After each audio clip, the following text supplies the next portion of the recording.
We are live for episode 45 of the Kansas City Commercial Real Estate Market Pulse, sponsored by and hosted by my company, Midwest Commercial Real Estate Advisors. I stole that from my good buddy, Michael Bull. He doesn't even know we're buddies, but I followed him for at least 10 years now as well, down at Bull Realty out of Atlanta, Georgia. He always says, welcome to my show, and it is sponsored by Bull Realty. That is my company. So I can say that now, which is pretty cool. So I'm excited for today's guest. I'm going to get into all of that in 1 second.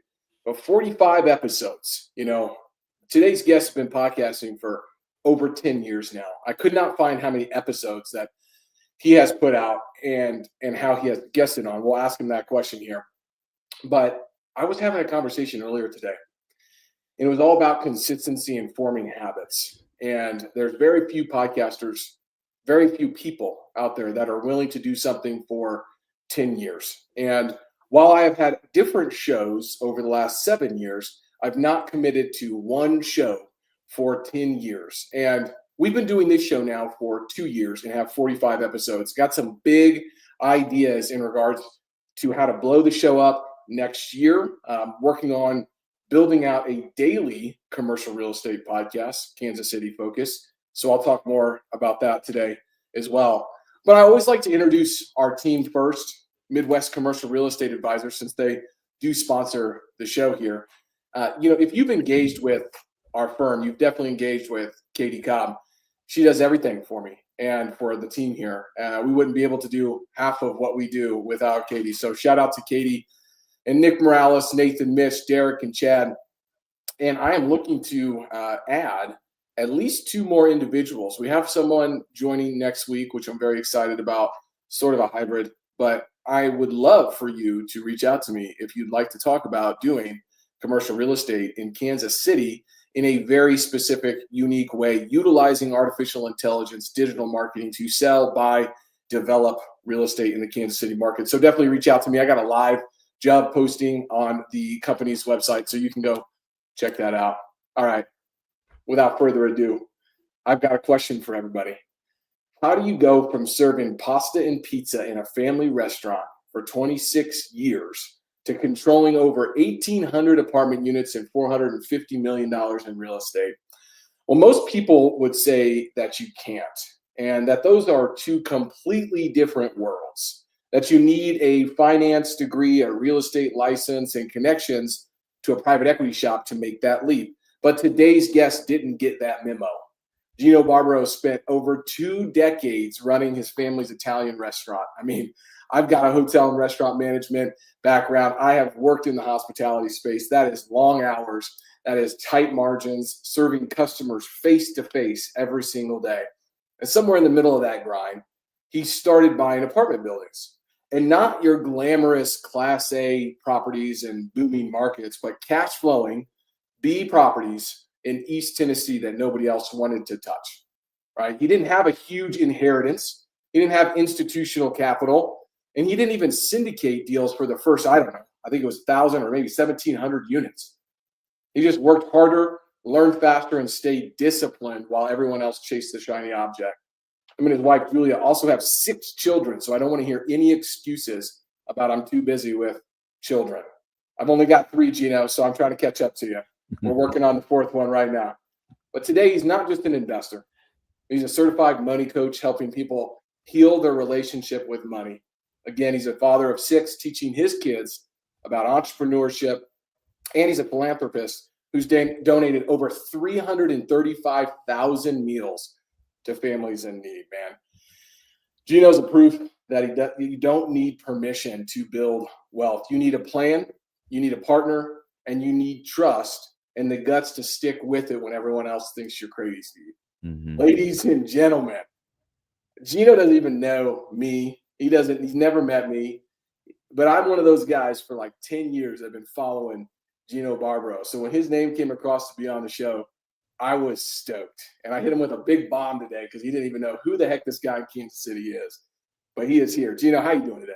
I'm doing good, brother. And, that introduction made it seem as if, how am I going to be able to distill 26 years of doing one thing and jumping into another thing. So as you were saying that, I need to mention these 5 or 6 bullet points that I wrote down because it's not insurmountable. I just think that most of us in life, we don't lack clarity. We lack, that's what we truly lack. So the first thing, Logan, I got to jump into this real quick because one of the things that really helped me get out of how I was stuck, how I was on that hamster wheel.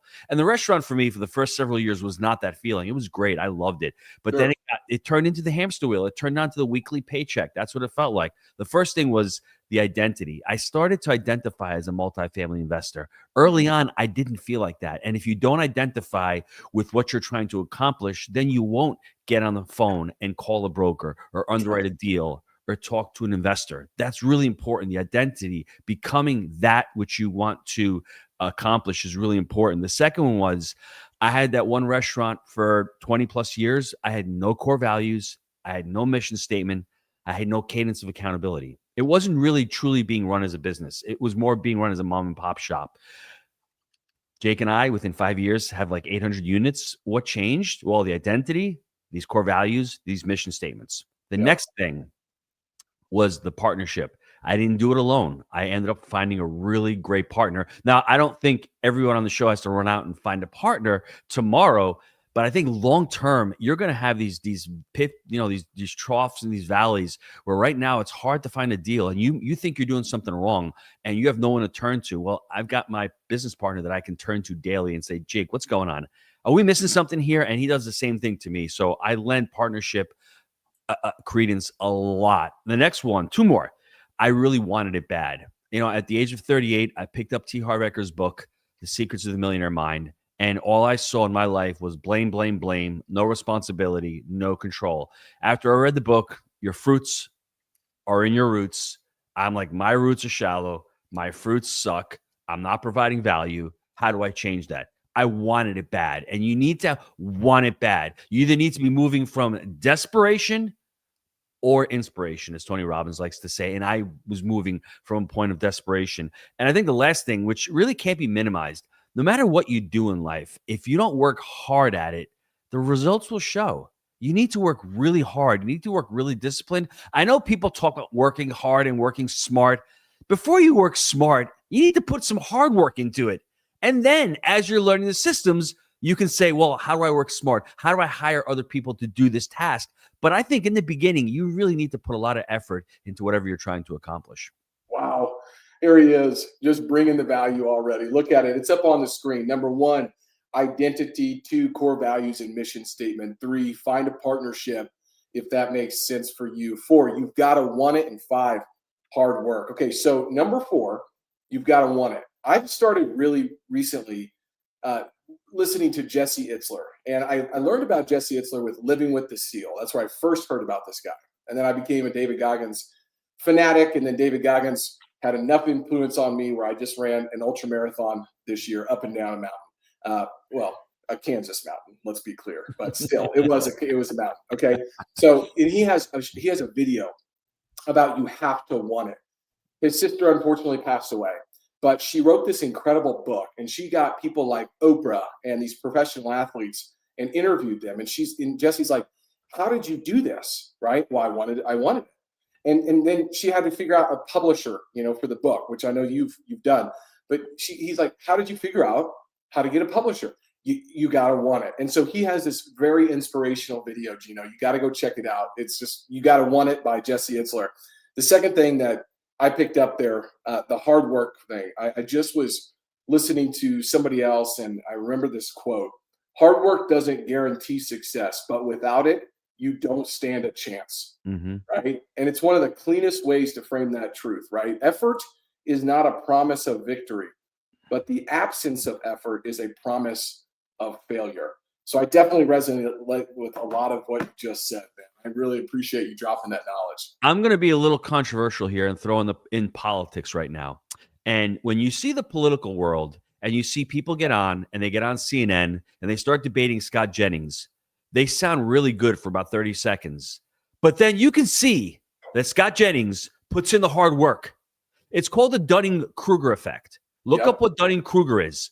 The people who are the smartest are usually the ones who stay quiet and really look around in the situation and then add after. Whereas the people who don't know what they're doing, they don't put in the hard work, they don't prepare, they show up, they're the loudest, they're the proudest, and they're usually the ones who know the least. And that's what's really been going on. If you listen to any of these politics, it's mind-boggling to me that they look great on camera, they may sound great, but when you dig down deep and you try to ask them, what is your thought on tariffs? Or what is your thought on the border? Or what is your thought on this problem? Or on currency? Or on taxes? That sounds really great with sound bites, but they're not prepared. They haven't done the hard work. And that is, I think, what makes the difference between somebody who's truly successful at what we're trying to talk about here, which is influencing others, maybe even influencing yourself. Because when you're prepared and you've done the work, you're more confident. You show up more. You're more passionate. You understand the topics and you can articulate what you're thinking and what you're saying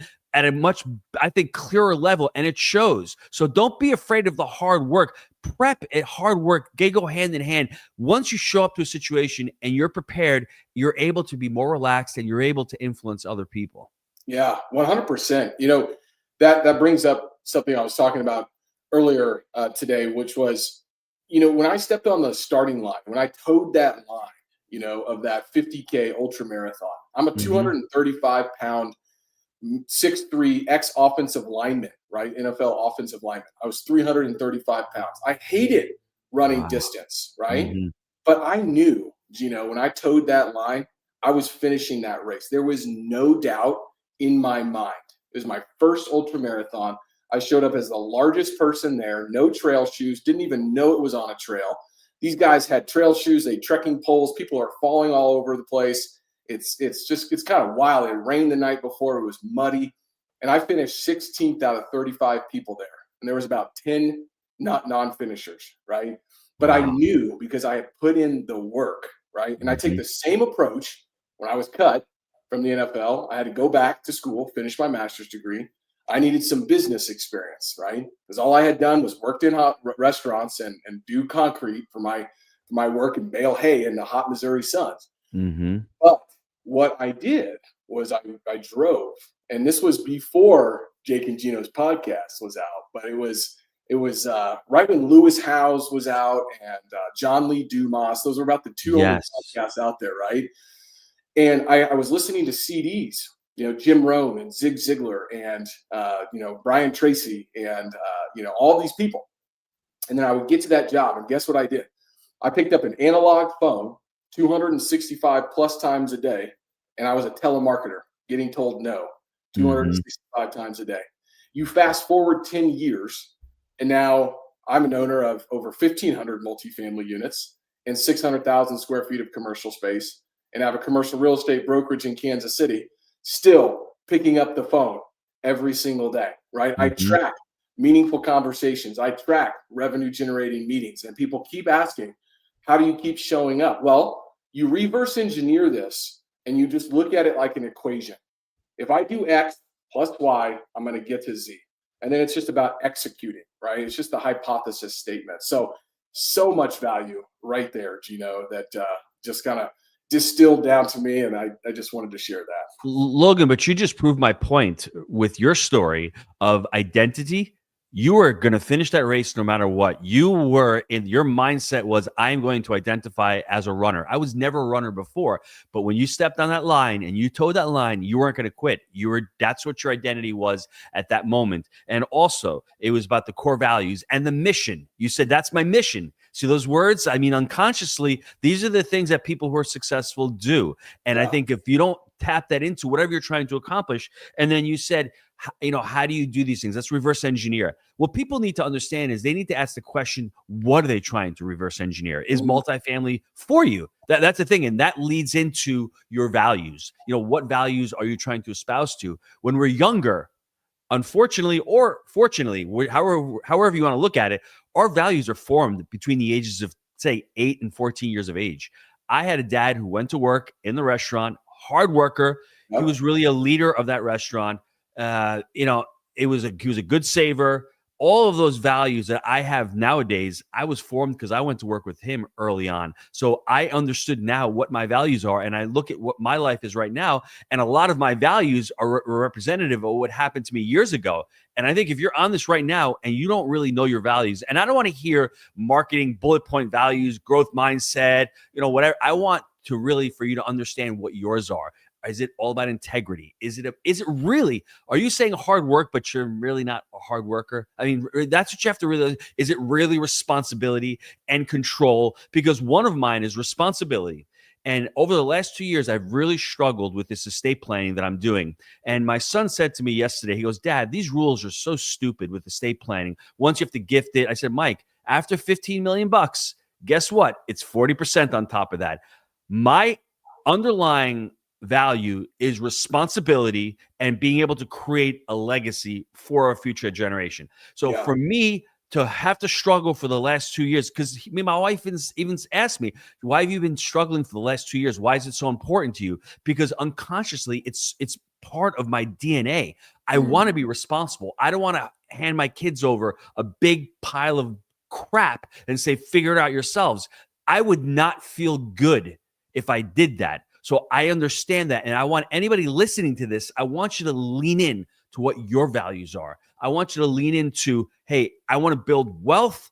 I want to create something for my family. Well, then guess what? Multifamily is the vehicle for you. That's the reality. Understanding that is so important. You need to build the foundation before you can start building the building. And I think most people skip the foundation and go to build a building. And then when the market cycle takes over and there's no deals and the investors are gone and you're having capital calls, well, that building crumbles because there's no foundation there. Absolutely. Gino, I brought the slides off the screen because we're getting questions pouring in. So I'm just going to go with it. Sure. We talked about these identities and the core values here. We've got some young listeners here, budding multifamily investors, sponsors, brokers, probably as well, asking, well, what's the first step? Where do I get started with, are these, and you just said 14 to 18, these are kind of created. So how do I find out what these values are? What's the process? Well, it's interesting. I'm going to go to the identity because I think it's important that I share this story. It's because I was at around 150 units and I was still at the restaurant. But I like to say I was hiding in the kitchen. I was washing dishes. I was really hiding. And one day I'm in the shed, and at my shed, I've got my pizza sauce, tomato cans, bags of flour. I'm basically doing $10 an hour work. That's what I'm doing. I'm reorganizing the shed, wasting my time basically. But at the same time, I'm on the phone with Jake. I've got the phone pegged to my ear, and at that moment, we are negotiating an $11 million real estate deal that if I know at that point I close that deal, game over. My life has completely changed. And that's the point when I said to myself, I need to stop hiding in this shed. And I need to start understanding that my identity is not just a pizza guy, but it's also this multifamily guy. And this is who I want to really espouse to. And as far as the values, for me, one of the big values, I do have 6 kids, and I don't want to say, hey, my family is a value. But the reason why I felt incongruous or I didn't like the restaurant anymore was as I was having more kids, I needed to work harder and I needed to work on the weekends and I needed to work on the holidays. And then all of a sudden, if you're going through something like this in life where you're feeling sort of off, but you don't know why, for me, that's what it was. I'm working when everyone else is having fun. I'm not spending time with my kids because I'm working all these extra weekends and holidays. And that's why I knew for me, the restaurant long-term was not a good fit for my values. If I'm speaking about family and spending time on one side of my mouth, but on the other side, I'm not taking those actions, sooner or later, you're going to realize I'm living a lie. And that's when it hurt. That's when all of a sudden the pain came up. That's when all of a sudden I want to go away from that. I want to leave that. So if you're in that situation, understand that, and understanding your values and understanding what you're trying to really hit as a goal, and understand that goals are not something you really need to hit or aspire to. You're not trying to really hit a goal. What you're trying to ultimately accomplish is you're trying to become the person that you need to become to be able to hit that goal. A goal is just an outcome.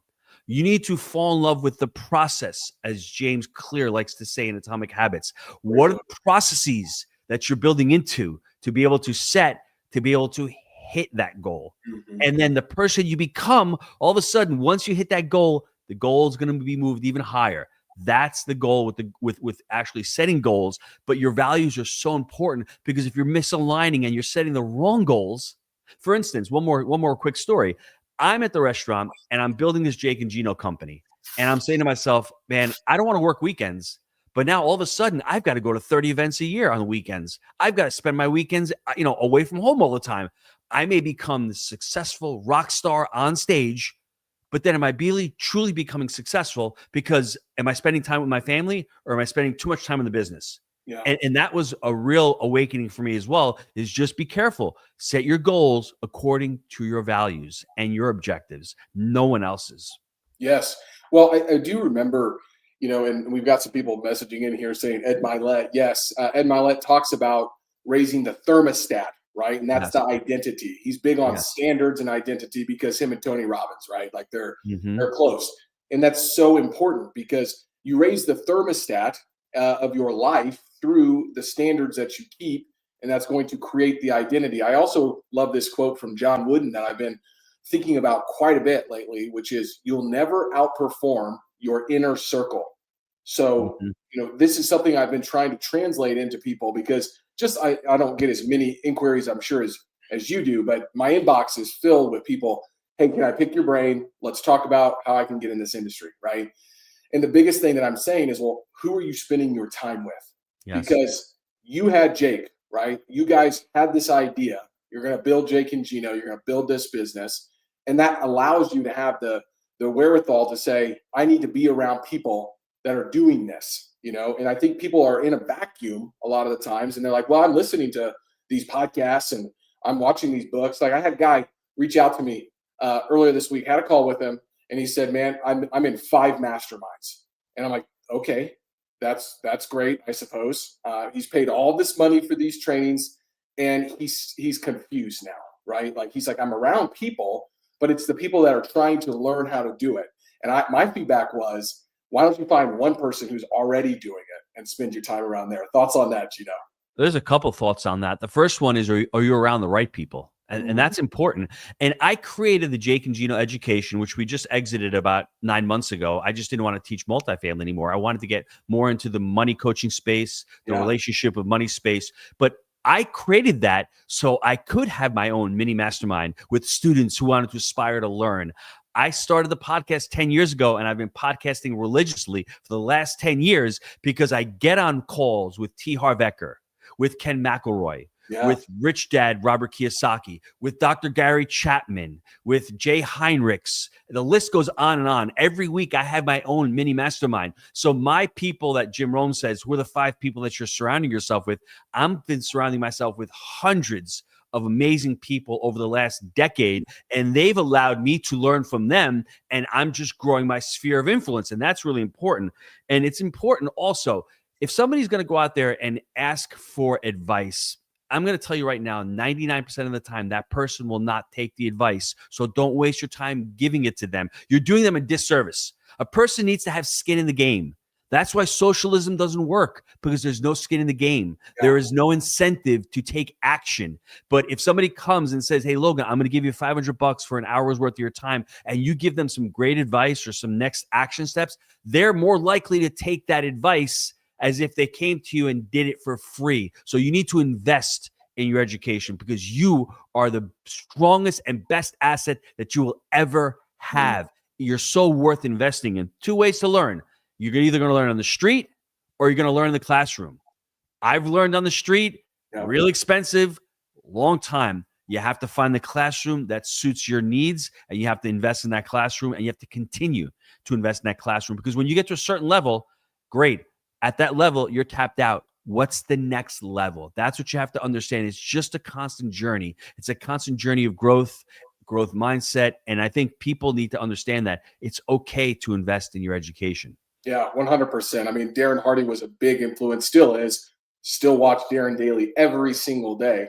Mm-hmm. I've met some of his proteges, and they are crushing it in real estate. I won't say his name here because he likes to fly under the radar, but just look at my LinkedIn and you'll see him and I engaging. I went out to Scottsdale, Arizona, and met with him on Camelback Mountain earlier this year. again, trying to raise my influence or my circle of influence, right? Being around those people. But he says, early on, like the biggest thing for him was, making sure that he's got this board of directors kind of around him, right? It's almost like, and he pays, I'm sure Darren Hardy's making a lot of money, 1% of his income every year to self-education. And if it's got to pay people to be on your board of directors, fine, so be it. But that hit home for me so hard. Was like, oh my gosh, you're at that level and you're still paying people to be around you to give you an objective opinion and give you advice on what they've learned, and they're there to help see you succeed. I think that is the key in this thing, because so many entrepreneurs, people kind of plateau, right? Because, okay, I made it, I'm good. And then all of a sudden something happens and they drop back down instead of always pulling themselves up by having those people around them. So that stuck with me in regards to what Darren Hardy had said with that board of directors and reinvesting 1% of your income back into yourself, because it's probably going to be the highest ROI that you're going to see. And you're going to hear, Logan, a lot of people say, well, I like my tribe, because that's what we call it. We call it a tribe of friends, a tribe of family. And the problem with them is they know who you are. Everyone knew that I was the restaurant guy. Even my mother. I had been in business with my mom for years. I had made a couple of big mistakes in real estate. So every time I looked at real estate, she would always say to me, it's too risky. You've got a nice little job. I ended up just saying to her, okay, I need to cut you off on this conversation. I need to go find somebody who's going to support me. So you can do both. You can decide to say, hey, my family's great, but I'm not going to engage with them in this part of my life. And I did that. And at around 200 units with Jake, about 2 years into our buying process, I turned to my mother and I said, hey, Mom, I'm going to be leaving in the next year to 18 months. I've got enough properties. And she was blown away. Now, was it difficult? Absolutely. But at certain points, you need to just cut off your tribe and find another tribe. And there's so many different tribes out there right now. Go on Facebook. There's so many real estate groups out there. There's so many entrepreneurship groups out there. So many mastermind groups out there. You need to be around them, because collectively, as Napoleon Hill says, the mastermind is so powerful. It's such a way to brainstorm and to start thinking outside the box and to start looking at things differently. If you're in siloed and you're in what we call the bubble, you only see things one way. You only see things your way. Sometimes it's great to get somebody else's outlook or somebody else's opinion on a problem. And once you're able to tap into that and you have 5 or 6 or 10 people who have a ton of experience that can give you a different perspective, your business will start to change. Absolutely. Well, remind me of the crabs in the bucket, right? Which is, you always see, that story of the fisherman, and he's got all these crabs in the bucket, and the little kid runs over and says, sir, the crabs are going to get out of your bucket. And he goes, just watch. And the crabs are trying to get out. And another one cuts its legs out underneath and it falls back down. Right. I mean, I love that story. Right. Yep. I mean, but it's a hard thing to do in reality. Right. It's a very hard thing to do. Got another question rolling in. Thank you guys for the questions here. We completely went off of the content for today, but that is totally fine. This is exactly what we needed to talk about. So what were the early mindset changes that you had to make to step into that real estate mindset, right? We talked about the identity, and a lot of people are talking about, they see these things about mindset and, all this grit and all this, but like for you, practically speaking, what was that early mindset change? And I mean, you just kind of laid out the timeline of that. It was, Mom, 18 months, I got 200 units, I'm here. But something switched within your mindset that allowed you to have the confidence to do that. We got to know what that is. Well, now that I look back, I interviewed a gentleman named Eduardo Brisenis. He was the case study for the book Mindset by Carol Dweck. Oh, wow. Simple book, phenomenal book. And there's 2 types of mindsets. You have the fixed mindset that is always blaming, that thinks that their intelligence is fixed, they can't learn, they've got a bit of an ego, they're always blaming somebody else or something else. Think of the perennial John McEnroe. Phenomenal. But what was his big thing? He was always cursing, he was always complaining, he was always blaming the ref or the weather, or he's sick, or there's not enough sawdust. That's the fixed mindset. I think early on, I had the fixed mindset where I was like, I'm good, don't know about real estate, I've made some mistakes, don't want to take any more chances. when I started to understand the different mindset, which is the growth mindset, basically says it's okay. You don't know everything. You're not supposed to know everything. You're here to learn. You're here to actually make mistakes. Mistakes are not problems. They're problems that will usher in opportunities. And then it allowed me the grace to make those mistakes and to understand that I don't know it all. And that allowed some type of freedom. And I'm like, okay, now I can go and learn this real estate thing, because I thought everyone was born an entrepreneur. I thought someone had this natural born ability. And that is the farthest thing from the truth. Somebody may be more inclined to have that skill, but anybody can learn any skill. But if you have a fixed mindset when you're a teenager and everyone thinks you're great, and then you all go to college and you seem as if, well, I'm just really mediocre. The fixed mindset is going to pull back and not take any chances. The growth mindset is going to say, okay, how do I solve that? I mean, there's something going on here. I need to learn. And it's okay if I make mistakes, because I'll figure out what the mistakes are, and then I'll learn from those mistakes. And then from those mistakes, I'll continue along. So if you're looking at those two mindsets, it's so powerful. And if you're a parent out there, you need to be careful. You need to start putting your kids on a pedestal and saying how wonderful they are, because when they grow up, life's going to kick them in the nuts, and they're not going to be as wonderful as they think they are. So when they do fail, they're going to be like, wow, I don't want to go through that again. Whereas if you're in the growth mindset and you're saying to your kid, hey, you know what? That person won first place. You're in third. It's okay. He deserved it, or she deserved it, because they worked really hard. They deserved it. You can get there too if you work hard and you learn. That's what I would instill in my children, as opposed to that fixed mindset. Yeah, absolutely. Love that you mentioned Carol Dweck mindset. I start off when I guest on podcasts a lot, and they people tell me, tell me where you're from. Well, it's Jefferson City, Missouri, which is the capital of Missouri, which is the definition in my book of the fixed mindset. No problem about it, right? But this mind was not set to be there. It was out there to be growing on a regular basis, right? And the other thing that I would say on the mindset front, which is this: you don't win or lose. With the fixed mindset, you win or lose. But with the growth mindset, you win or learn. And that's what you just said with those failures, right? And the only definition of failure I know is if you continue to do the same thing over and over and continue to fail. But if you learn from it and change your trajectory, we are the only animals that I'm aware of that have the ability to say, no, it's cold outside. I got snow out here in Kansas City. I just saw a bunch of geese flying south for the winter, right? They're doing that every single year. You don't have to do that, right? I mean, that's the definition of that. So I love that. Yeah. Well, let me put this back up here, because I think this is helpful for us as we continue to guide this conversation. Is, people probably hear about 1,800 units and assume, everybody always assumes overnight success, but scaling like that requires systems. And so I want to hear about sort of what you guys built first, right? Like, how did you get from that 200 units to where you are now, which is 1,800? That is a monumental leap.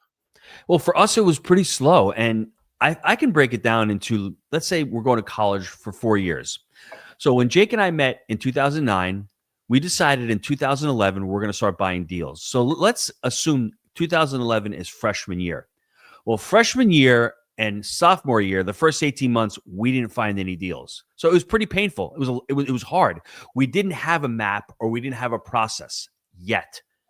At the 18-month, it was second semester, college, sophomore, second semester, we found our first deal, 25 units. Then at the end of our sophomore year, we closed on a 36 unit. So after 2 years, Jake and I, we had 60 units. After 3 years, we had a little over 200 units. We had done 3 deals within a 3-year time span. And within a 4-year time span, we were around the 350 unit mark. So within 4 years, I mean, you think 4 years is a long time. It really isn't a long time. It takes a lot of work. And it's one of those things where it's linear, and then all of a sudden the trajectory goes up. And I think people are bought into this process online by saying, go big or go home. I always love to say, think big, but start small. Don't worry about starting with a 4 unit or an 8 unit, because you're going to learn, you're going to get your bumps and bruises. And then all of a sudden, Logan's going to see you and he says, oh, wow, Gino, you did a 4 unit. Great. Good job. You can close. I've got this 20 unit. And then all of a sudden you do a 20 unit. And then you start figuring that out. And then from 20 units, you maybe go back to a 35 unit. And then from the 35 unit, you may go down and buy a 15 unit. That was sort of our progression. We did a 25 unit, then a 36 unit, then 136 units. Then we bought a 22 unit, and then we bought a 281 unit. But what was very important throughout the process and throughout the journey, which I didn't understand what we did really well, Jake and myself, is we needed a business partner that had a strong balance sheet. We didn't have a strong balance sheet. What we had was we had a great business plan, we had a great grit, and we had great execution.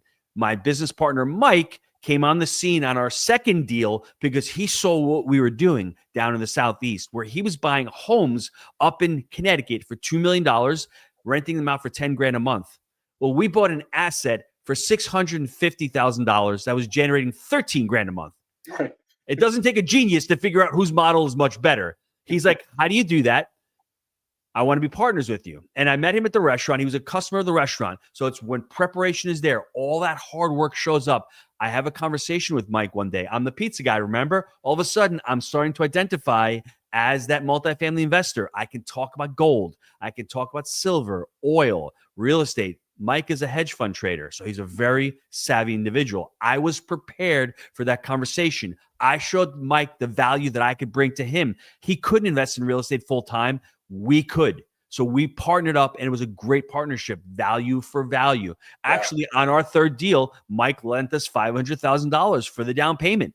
He diluted his equity by giving us a loan. When we refinanced that property, he got paid out his loan, and we distributed the rest evenly. So it's really important as you start growing, understanding how you want to get into this. We didn't start syndicating up until about, I would say, around the 900 unit mark. You're correct. Around 2018, we ran out of capital. And syndication is a great model. It's a great strategy. It's a tool in the tool belt. We didn't need it until then. We were refinancing our properties and repurposing the money into the business. And this is important. I started with Jake in 2011. I left the restaurant in 2016. So for those 5 years, I was working full time. My lifestyle was being paid off by the restaurant. Everything that I made in the real estate, I was able to reinvest in the business.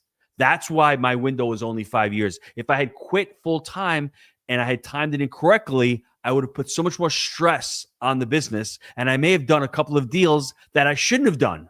Sure. So don't burn the bridges or the boats or whatever they want to say. You can burn them mentally, but you don't have to quit your job tomorrow. You can do it. And once again, my responsibility didn't allow me to do that. I know that would have been very irresponsible if I had quit from day one, put all that pressure on myself and said, hey, I need to make this happen. You can still make it happen. But for me, making it happen responsibly with a plan and with a goal in mind, it worked out so much better for me that way. Yeah, no, absolutely. That answered a lot of questions that I think have just come in. So I'm just going to let that roll, because just go back and listen to the last 30 seconds of Gino talking about that. Now, one thing that stood out to me when I started, so I told Gino this before we got started here, but I started listening back in 2015 when you guys first got going, right? And I remember the first, you had an episode where you interviewed a couple people, but then it was like some solo episodes right here on the 3 pillars of real estate. I still remember. I could see Jake's, just button down shirt, and he's giving the presentation. He's doing the thing, right? Like, I remember this. This is it. You got to buy right, you got to manage right, and you got to finance right. And then you break that down in 3 different episodes. So definitely go check out that show, Jake and Gino show, back, and have to filter by the oldest episodes to find those. But I still think some of those, that was monumental. It was fundamental for me, man. Well, it's interesting that you actually talk about those, because for people who are afraid to start and afraid they're going to look bad, when you go back, Jake and I, we didn't sound polished at all. We just loved what we were doing, but the quality wasn't great. The audio wasn't great. People were always commenting about that.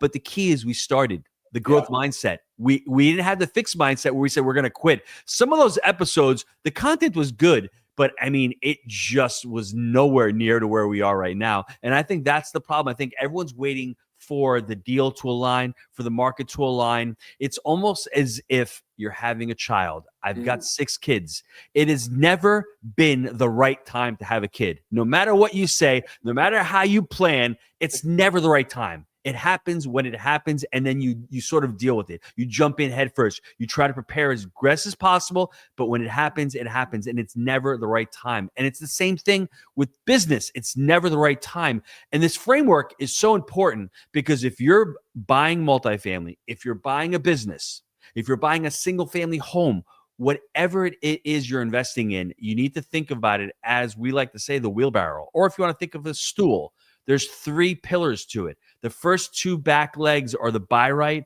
You're buying the deal. You need to buy it with buy right criteria. You need to understand what you're trying to accomplish. The finance right is the other leg. And oh, by the way, the bridge debt, right? All of a sudden, your finance right's a little wobbly, or if you didn't buy the deal properly, one of those 2 legs wobbles and your wheelbarrow tips over. The wheel of the wheelbarrow is in constant motion.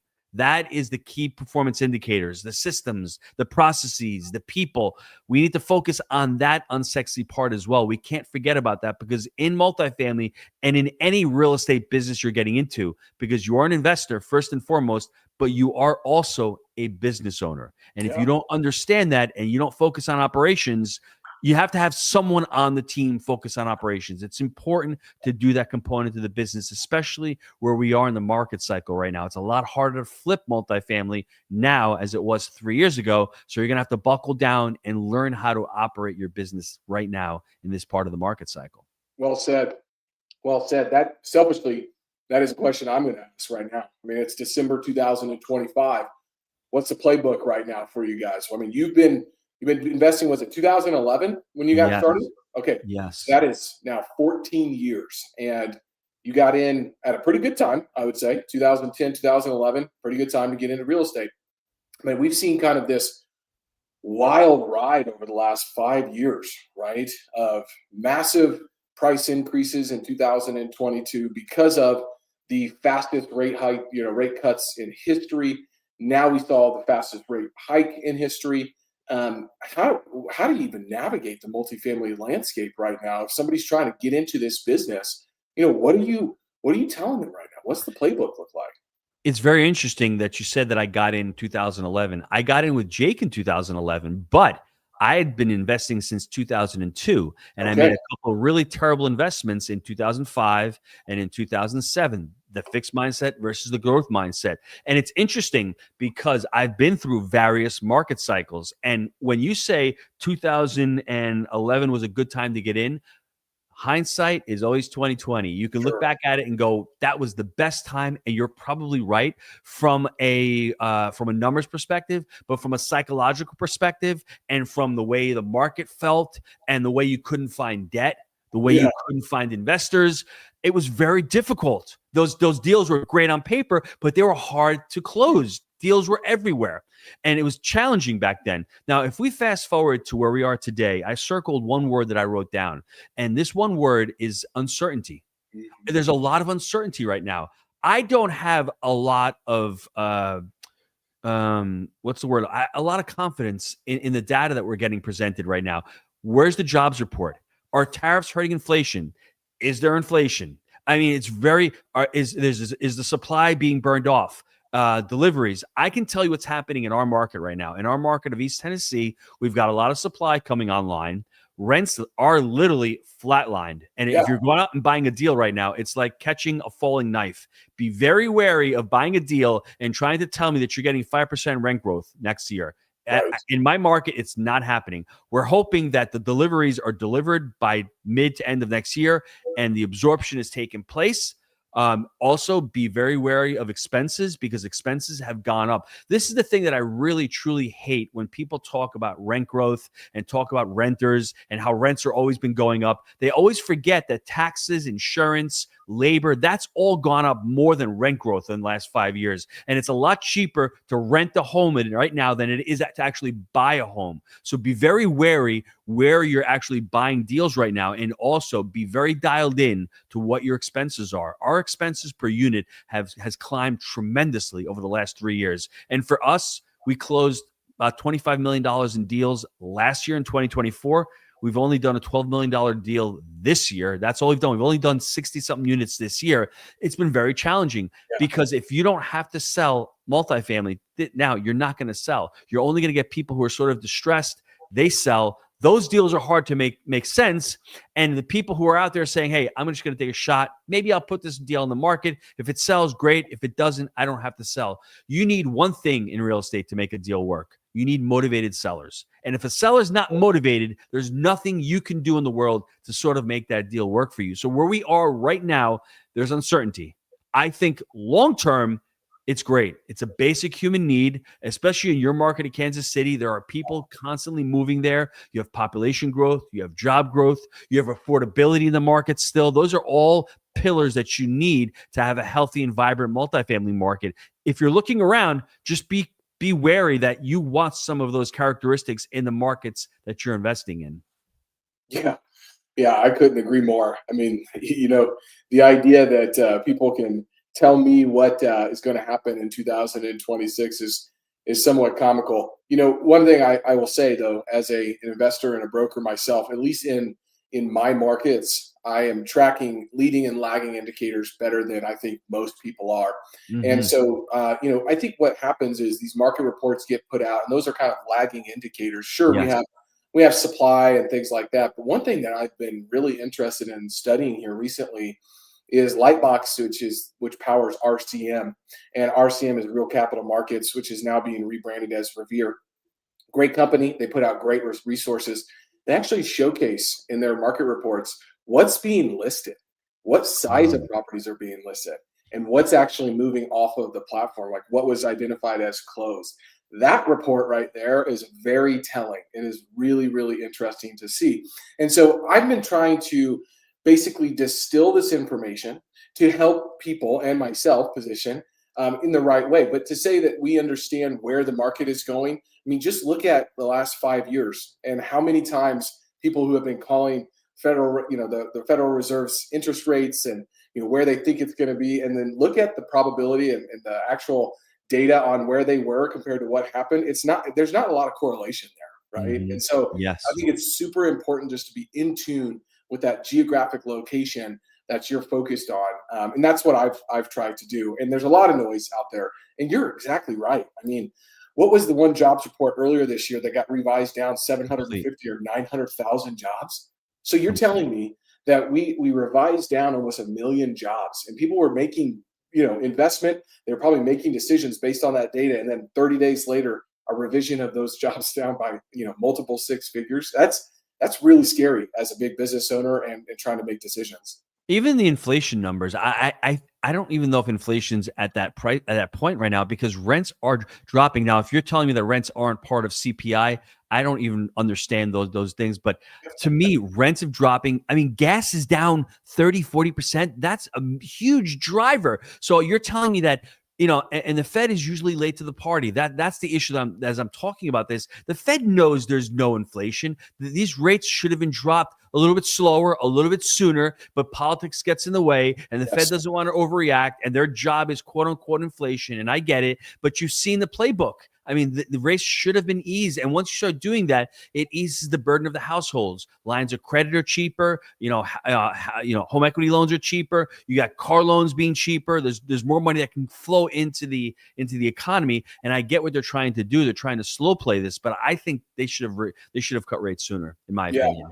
Yeah, absolutely. Well, if you want to learn more about the oil and gas industry and how much impact it has, just go watch the Man, because I'm on season 2 right now, just really enjoying watching whatever that guy's name, Billy Bob Thornton. Man, he's a great actor. But he's that awesome actor. He does a really good job of actually showing, hey, our whole economy, almost like 90% of the products have some sort of oil component to it. And so you better understand what's going on with those prices. So couldn't agree more. I think that, one of the funny things that, I say, I'm not saying real estate, but many days I will get done and I'm like, what did I just do? I was just on a call with, before this, 17 attorneys, Gino, negotiating a deal. It's a medical office building. I can't talk about it too much, but there's a merger going on. There were 17 attorneys on the call in 3 different companies, talking about the structure of this and what's going on here and there. And I just get done. I didn't say a word. And I'm like, I legitimately couldn't tell. Did that go well or did it go bad? What just happened? But I'm in real estate, right? Like, it's wild. So there's so many adjacent things that you have to wary of and aware of, just to be, cognizant of what's going on in the market. I agree. So, well, let's do this. We got about 10 minutes left, so I want to make one pivot real quick here to what you've been focused on, now, right? So, let's talk about that, right? And you've got kind of a new. This is a newer book, right? Yes. I Newer book. launched a book back in January. And Logan, once again, the podcast, I interviewed a gentleman named Ken Honda. He was the, what would you call him? I mean, he would be the guru of happy money. He wrote the book Happy Money back in 2001. He is the Japanese guru. Not many people know him in the United States, but he sold, I don't know, I think 8 million copies of the book. And when he was on my podcast in his Japanese accent, he said, "You need to write happy money, happy properties, happy family." And I'm like, I don't really want to write another real estate book. I don't want to teach people I want to teach people about creating happy money, creating the happy family, and creating that happy legacy. Those three components to it. Because if we're out there making money, but we're not building happy families, what kind of legacy are we going to leave to the next generation? And I'm reading a book right now. Legacy is not something that you're creating. Legacy is something, or it's something that you leave. Legacy is something that you're setting in motion. So right now, today, if you change your mindset, well, I'm going to leave this to my kids, that's going to be my legacy. No, what I'm doing today, I'm setting it in motion. I'm taking action today, and I'm building today for what I want to leave to the future generation. Things completely change. And I think the other reason why I wrote the book was I had some students in our community who were doing really well, closing deals, and then had others who were more capable, more able, had more money, and they weren't.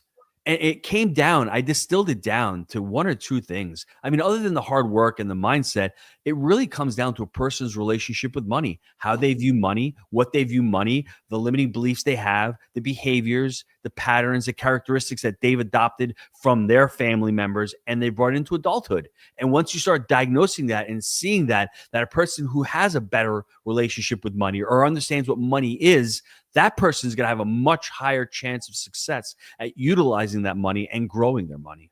Absolutely. Well, so glad. I'm going to check it out. I've got, the children's book, when you guys came out with it, Honeybee, right? Yes. I got it at the house, and my oldest daughter is just now starting to read, and I'm just waiting to pull it off to start reading it with her, man. So again, following you guys for a very long time. Original book, I don't even remember the name of it. Was it Wheelbarrow Profits? Wheelbarrow Profits, yes. Oh gosh, man, read the heck out of that book when I was getting started. I mean, it's just funny now that I get to sit here and spend some time with you. But let's do this, man. Let's get to the quick takes, because this is one of my favorite sections. And this is always hard for somebody as learned as you and well read as you. But let's right now. What's your favorite book and your favorite podcast that you're listening to? It's interesting because I do read about a book a week. So I'm voracious right now. I'm reading books on legacy. So I'm reading a book on legacy from a gentleman named Bill High. He is David Green's co-author, and David Green is the founder of Hobby Lobby. Yes. And to me, it's interesting because I'm changing my whole mindset on legacy, where Bill High talks about, and David Green talks about, that we don't own anything here. God really owns it. And if you take that mindset, we're just stewards of it.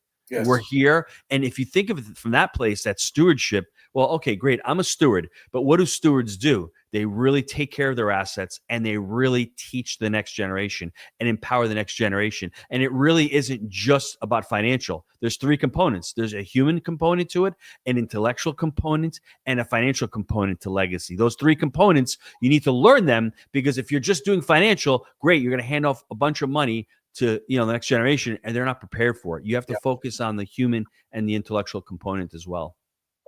Absolutely.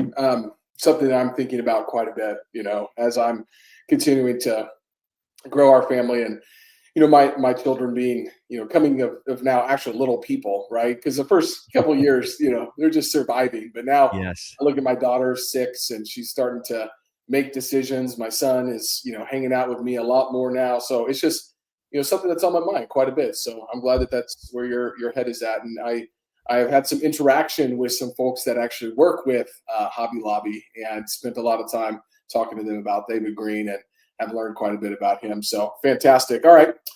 Most transformative habit in your life, It's interesting. I think the habit, I would say more the mindset, is that I just, when I need to get something done, I don't make any excuses.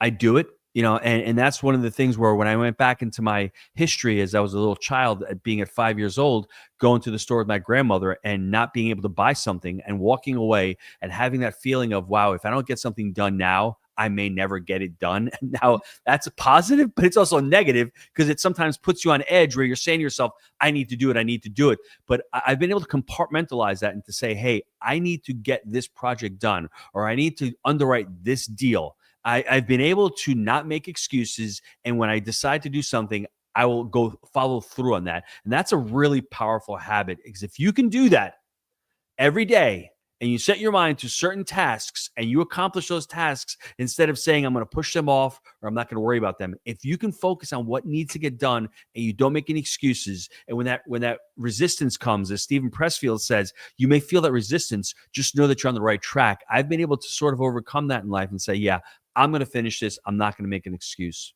Love that. 100%. All right. So if somebody wants to get started in multifamily today, what's the best advice for them right now?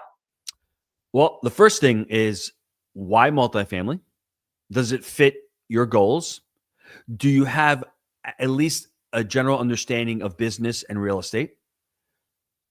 How are you going to start? Are you going to have your own capital? Are you going to learn how to seller finance?